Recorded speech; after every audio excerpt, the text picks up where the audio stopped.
Re-Zero, Side Story, Blessing Day X, Rem-rin's Day, Chapter 1.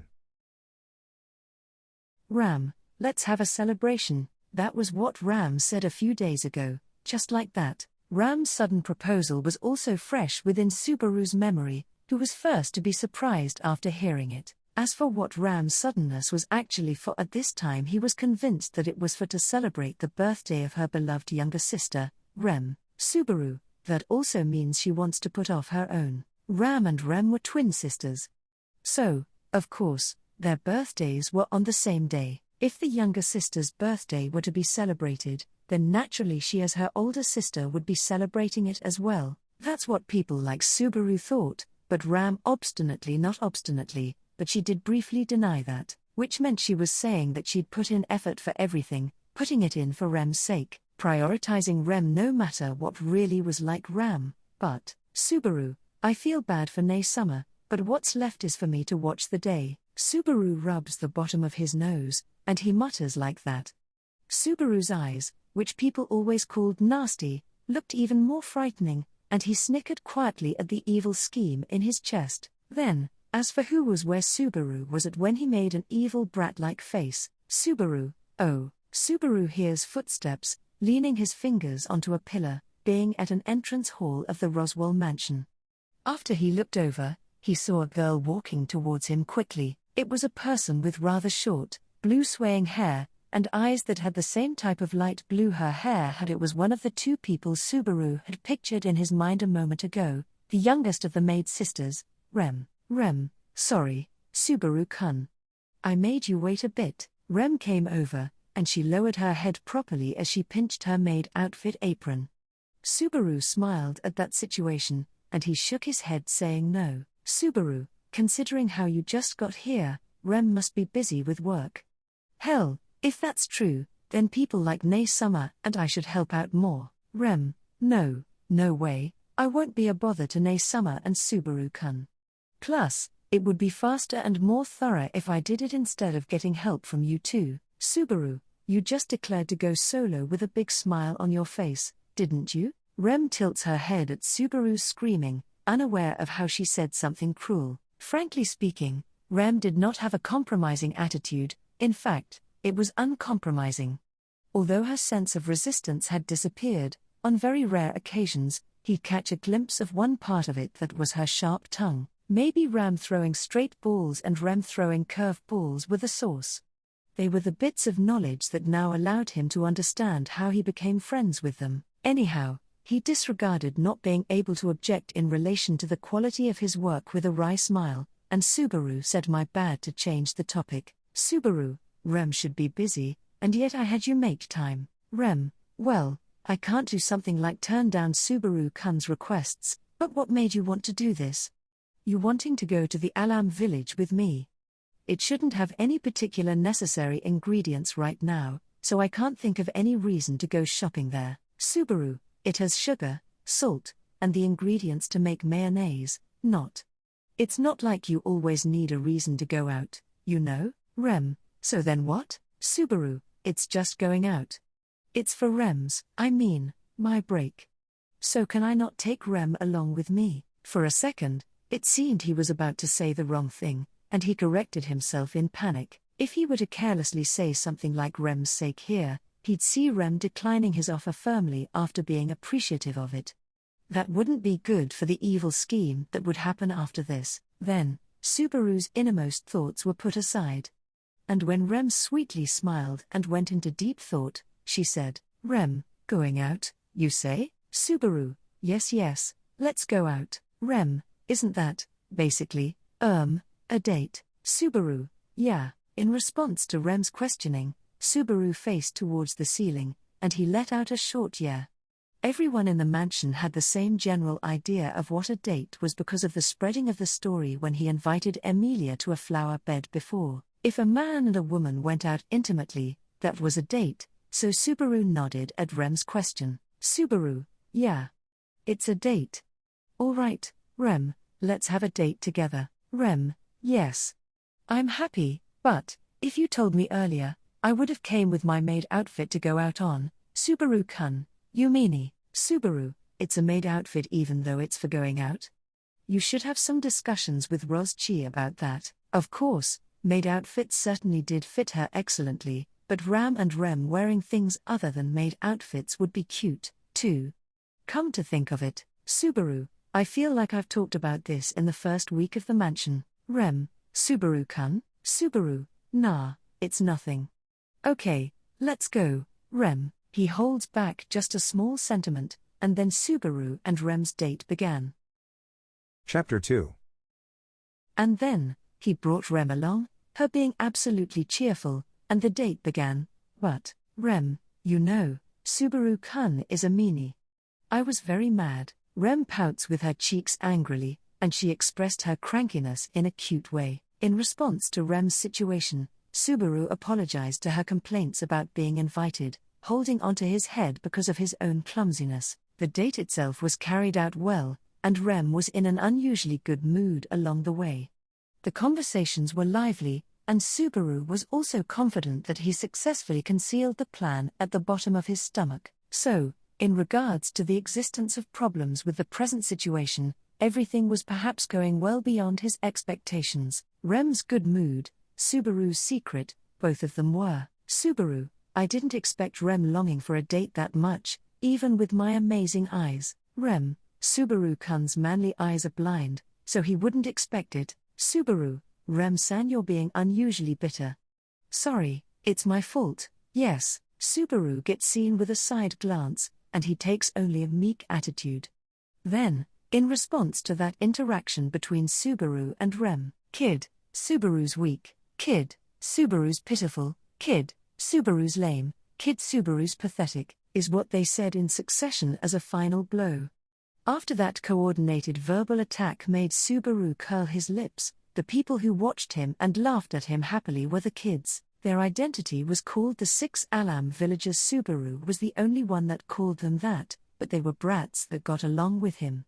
However, at this rate, there was a possibility of the relationship of trust that had been built up to this point every day getting cracked. That was because, Subaru, you guys, follow up on me a little more. Partners in crime share the same fate, right? Who do you think I'm working hard for? Petra, for Rem-rin's sake, right? You won't do it for us, Subaru, gulp, it's just like what you said. He gets easily defeated by Petra, the 6 people's leader, a girl known to be the most promising in the village. As of now, Subaru was conspiring with the 6 people for a certain goal. The 7 people had the same goal, and his date with Rem was to cover it up.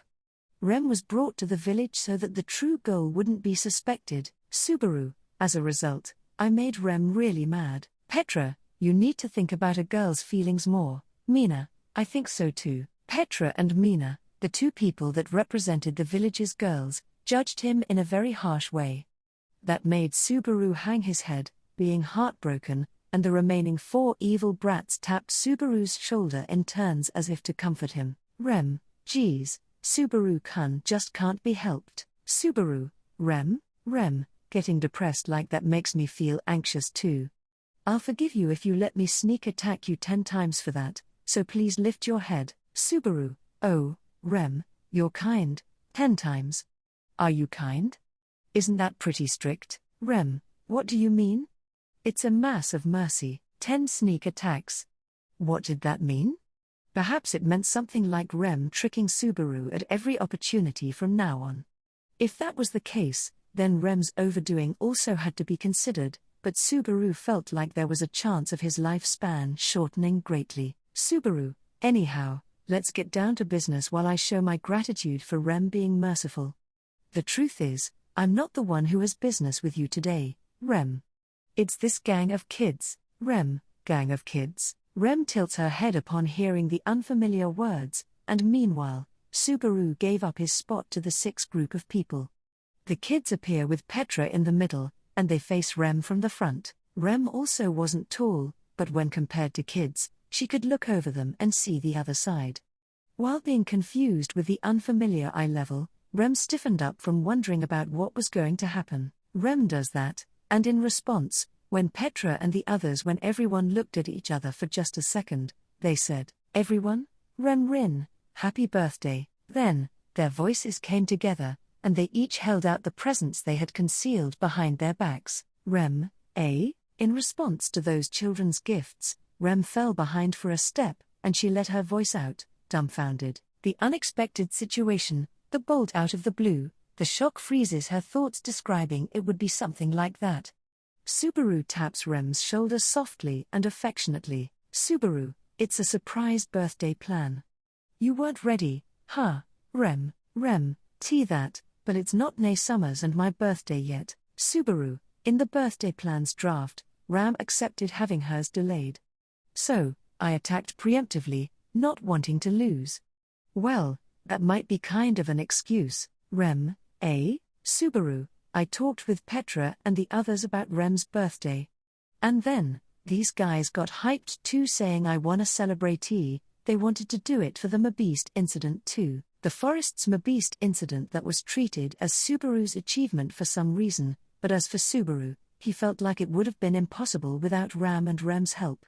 Plus, if Roswell wasn't there, he would have died, and there was also him doing his best thanks to Emilia and Beatrice. And yet, the reality was also that he was puzzled with him being treated like he was the only one to be rewarded. That also overlapped with this time's discussion and the kids' gratitude, and, Subaru, it's a simultaneous implementation of thanks and celebration.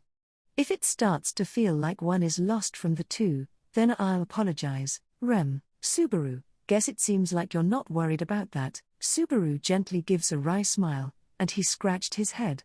Next to Subaru, Rem looked down, hanging her head, and she was holding onto the edge of her skirt without saying anything. The people who reacted that silence, worried about what was wrong, were the kids. Kids, what's wrong?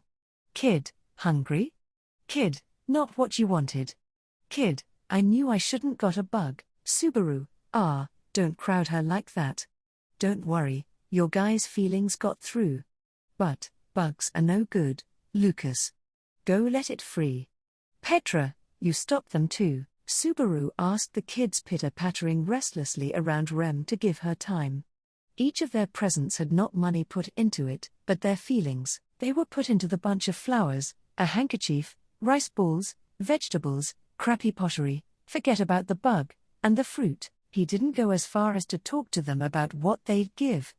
Subaru felt like it'd be insensitive to ask, so he left it as what they'd answer with when asked what they liked. So, these were the gathered presents after all of the kids thought, worried, and ran around for what they'd obtain, what they'd get to please Rem. Subaru, well, I don't know about the bug, but, Rem, I'm a lucky person. Subaru, what about the bug? Rem, even the bug.